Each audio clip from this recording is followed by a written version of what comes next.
Assalamualaikum warahmatullahi wabarakatuh. Alhamdulillah pada kesempatan pagi hari ini kita dapat melanjutkan presentasi mingguan kami. Nah, di sini kami kelompok 5 dengan tema pemahaman pengukuran antropometri bagi anak usia dini.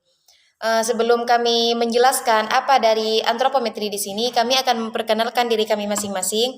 Saya Malatul Karimah sebagai moderator sekaligus penyaji pertama, dan teman saya Unzilatun Nikmah sebagai penyaji kedua, dan yang terakhir yaitu Mafiul Laili sebagai penyaji ketiga.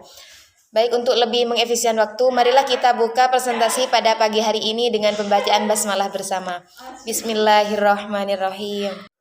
Baik, di sini saya akan menjelaskan pengertian dari antropometri. Yang mana antropometri di sini berasal dari dua kata.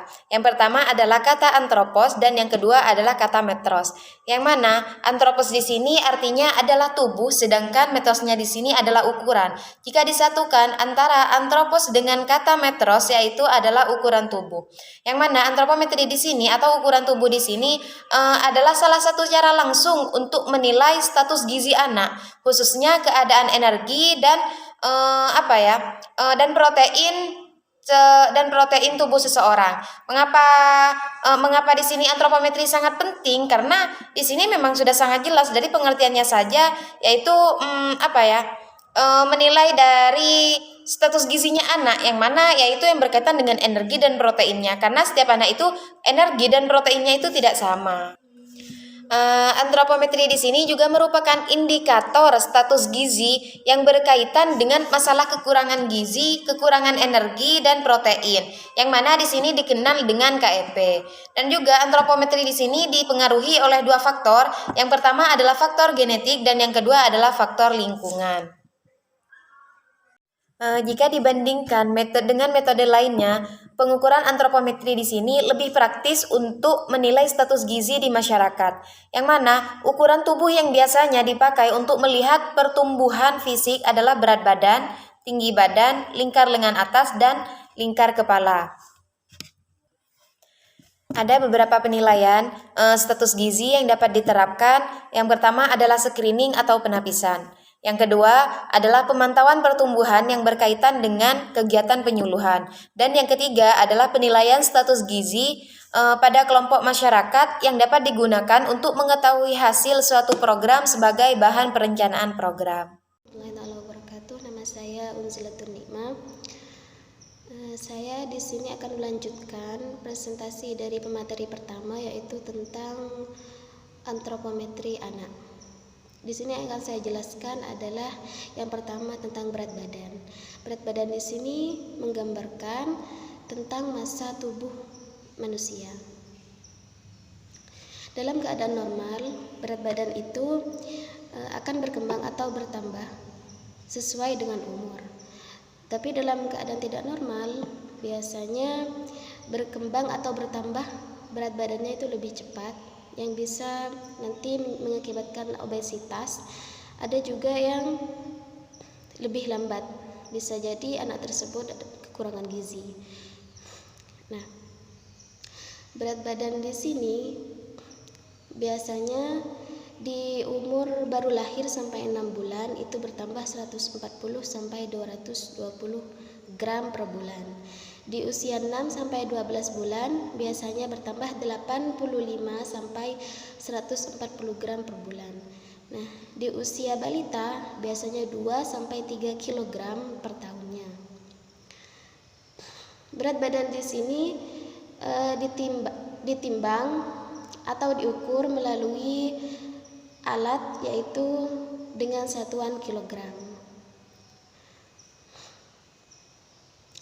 Yang selanjutnya adalah tinggi badan.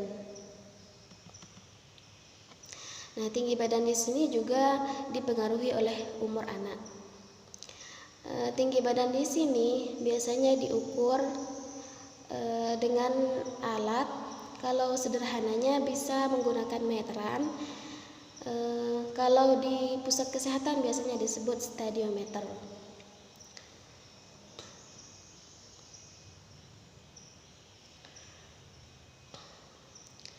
Tinggi badan di sini yang normal kalau baru lahir sampai 6 bulan itu bertambah 2,5 cm per bulannya. Di usia 6 sampai 12 bulan itu bertambah 1,25 cm per bulannya. Nah, untuk usia balita, bayi 5 tahun, pada tahun kedua kira-kira 12 cm dan pada tahun ketiga kira-kira 6 sampai 8 cm. Mungkin hanya ini dari saya. Kurang dan lebihnya saya mohon maaf. Assalamualaikum warahmatullahi wabarakatuh.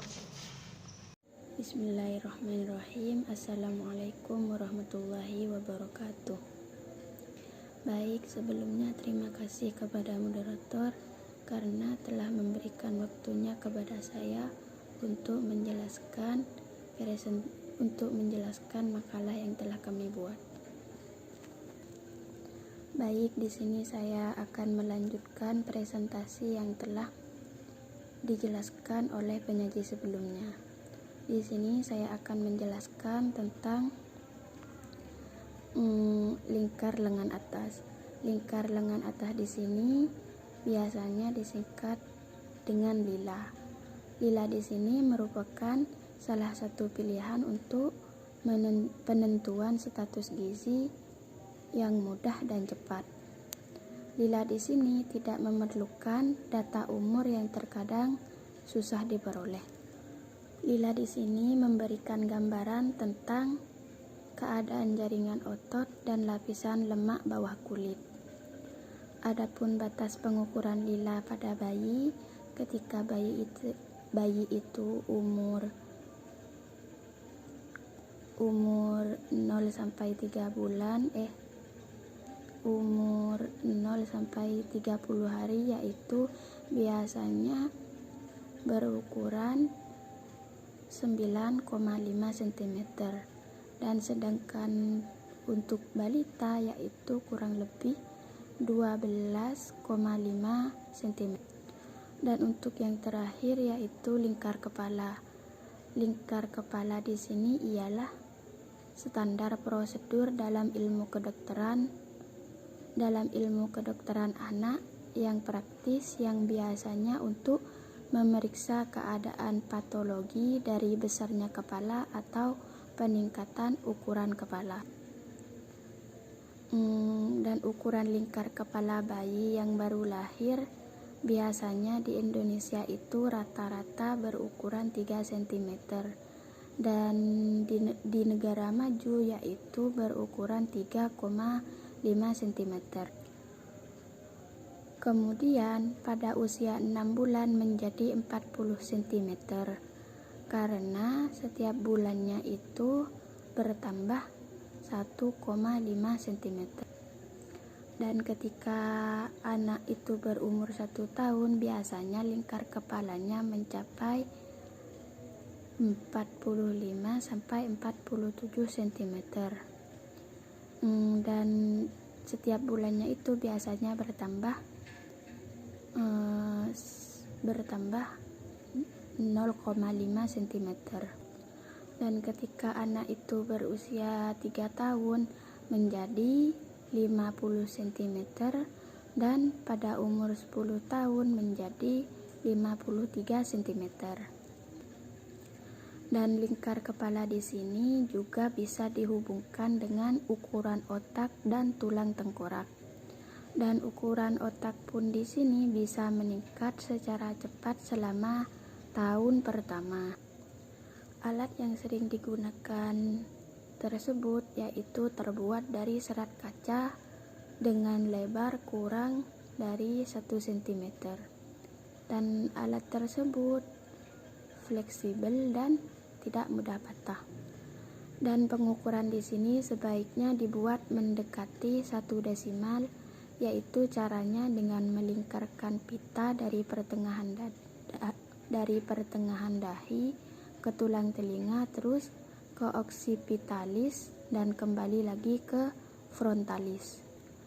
Baik, mungkin hanya ini yang dapat saya sampaikan.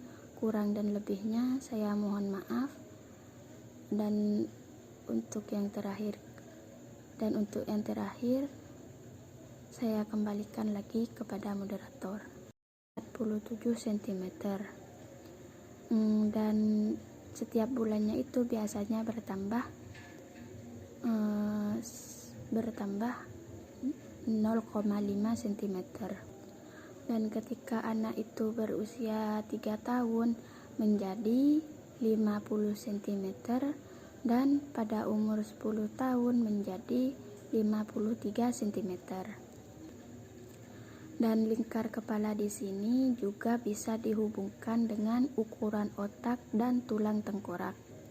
Dan ukuran otak pun di sini bisa meningkat secara cepat selama tahun pertama.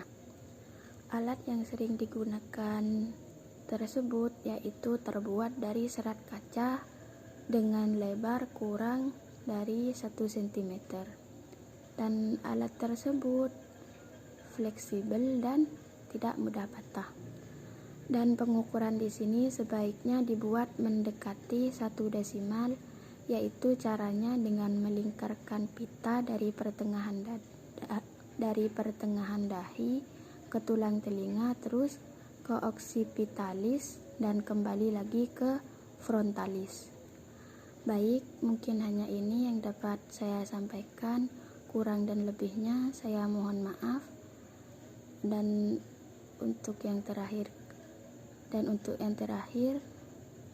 saya kembalikan lagi kepada moderator. Baik, terima kasih kepada semua penyaji karena sudah mempertanggungjawabkan apa yang sudah dibuat. Mungkin hanya ini yang dapat kami sampaikan, kurang lebihnya kami mohon maaf. Wallahul muwafiq ila aqwamit thoriq. Assalamualaikum warahmatullahi wabarakatuh.